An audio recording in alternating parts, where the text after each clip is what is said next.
yang tulay na pangumefiliay na anak. Perdonan ni gentilisa, nitangiyay nitong paradisa, pangumenu e pabuaisa, anjay niluwa masina.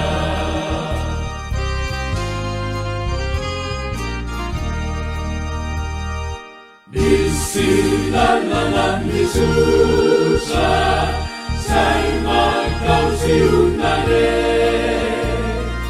Ang nilumitang Jesusa, di painig ni Barume.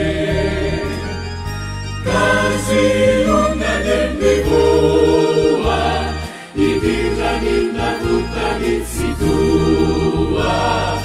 Ang nulipulian Fua, paan itukulehine.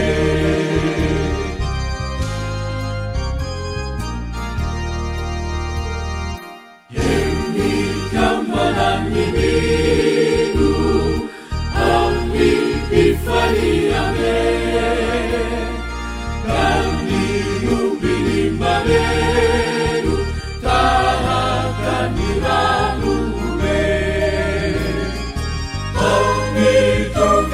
Kukua, sinisitong kusipalong kukua, inirazana nilay kukua, nipun